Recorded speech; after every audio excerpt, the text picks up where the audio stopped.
हमें क्या दिशा और दशा दिखाने का काम करेंगे। तो ये सिर्फ एक विधानसभा का नहीं, ये पूरे देश का चुनाव है और बिहार में आपकी सरकार को बदलने का चुनाव है। मैं आपको ये बता दूं कि जहां से मैं आई हूं और पूरे देश में जो हाल है वो आपके सामने है। हमारे यहाँ भाजपा की सरकार है और जो हाल उन्होंने हमारे प्रदेश में कर रखा है, अगर कोई जबान खोलता है तो उस पे झूठे मुकदमे लगाए जाते हैं, उनके घरों पे बुलडोजर चलाए जाते हैं, उनके रोजगार छीने जाते हैं। ये हाल उत्तर प्रदेश का है। मैं आपको सिर्फ आगाह करने आई हूँ और अपना सूरत हाल बयां करने आई हूँ कि आपने अभी भाजपा का राज देखा नहीं। इस बार लेकिन ये सिर्फ नीतीश जी का इस्तेमाल कर रहे हैं, उनके चेहरे का इस्तेमाल कर रहे हैं। और अगर गलती से इनकी सरकार आती है तो इस बार आपके ऊपर भी भाजपा की ही सरकार बनेगी। तो कोई आप दिल में दो राय मत रखिए। अगर ऊपर वाला ना करे आपके ऊपर भाजपा की सरकार आए तो मैं सिर्फ इसलिए आपके बीच आई हूं कि मैं अपने भाइयों को, अपने बुजुर्गों को अपना दर्द सुना सकूं कि अभी आपके पास ये सुनहरा मौका है, इसको मत गवाइए। अगर हम चूक कर गए तो उत्तर प्रदेश जैसा हाल बिहार में हो जाएगा और मैं वो देखना नहीं चाहती। तो आप सबको ये ध्यान रखना है कि जितने भी लोग हमारे बीच में चुनाव के लिए आ रहे हैं वो भी सब अपने हैं, उनका आदर कीजिए, सम्मान दीजिए, लेकिन उन्हें वोट मत दीजिए, क्योंकि वोट इतनी कीमती चीज है आपकी। ये सिर्फ आपकी नहीं, आप पर आने वाली नस्लों की जिम्मेदारी है। अगर आज हम चूक गए तो हमारे ऊपर ऐसे लोग काबिज हो जाएंगे कि फिर बहुत मेहनत करनी पड़ेगी उन्हें हटाने के लिए। अभी हमारे प्रत्याशी ने आपको सारी बातें बताई, आप सब चीज जानते हैं। विपक्ष में बैठने के लिए भी 10% वोट की जरूरत पड़ती है, 10% सीट की जरूरत पड़ती है। तो ये जितने भी आपके यहाँ पर प्रत्याशी लड़ रहे हैं, एक बार उनसे पूछिएगा कि सरकार तो दूर, क्या वो विपक्ष में बैठ पाएंगे? नहीं। तो ऐसी जगह वोट देकर आप अपना वोट मत खराब कीजिए।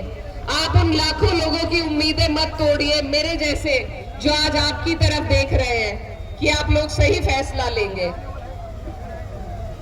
आपके बीच में हम ऐसा एक गठबंधन लेकर आए हैं जिसमें आदरणीय राहुल गांधी जी, तेजस्वी यादव जी और हमारे पार्टी के राष्ट्रीय अध्यक्ष, जिनके आदेश पे मैं आपके बीच आई हूं, आदरणीय अखिलेश यादव जी, सब एकजुट आए हैं।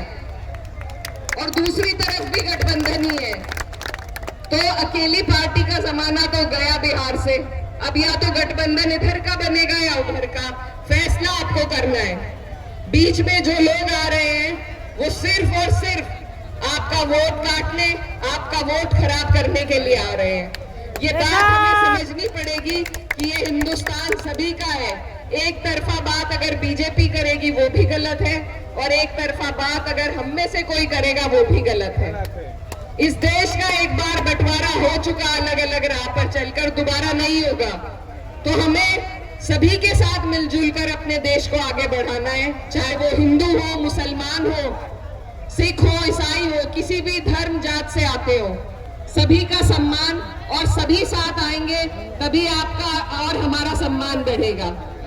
हमारे प्रत्याशी मास्टर मुजाहिद ने बहुत अच्छी बात कही कि जब वक्फ का बिल आया था तो 232 वोट पड़े थे, जिसमें से हम सिर्फ 24 मुसलमान थे।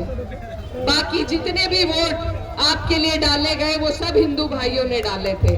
तो हमारे देश के इस गंगा जमनी तहजीब को, इस भाईचारे को नफरत के बीज बोकर भाजपा खत्म करना चाहती है। आपको सियासत से, आपको तालीम से, आपको रोजगार से, हर चीज से दूर करना चाहती है, आपस में लड़ाकर। वो खुद भी हमें आपस में लड़ा रही है और फिर हमारे बीच में कुछ प्रत्याशी भी छोड़ देती है।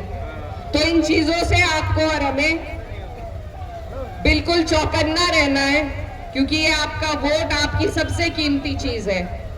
आज आपके ऊपर एसआईआर लगाया जा रहा है, आपको आपके वोट के अधिकार से दूर किया जा रहा है। ये सारे जो भी बिल पास हो रहे हैं, इसमें आपकी और हमारी भी कुछ गलती है, क्योंकि ऐसे धोखेबाजों को हमने अपने साथ लिया था जिन्होंने आपके हमारे खिलाफ, जब वक्त का बिल आया, जब एसआईआर आया, तो उन्होंने हमारे पीठ में छुरा घोंपने का काम किया।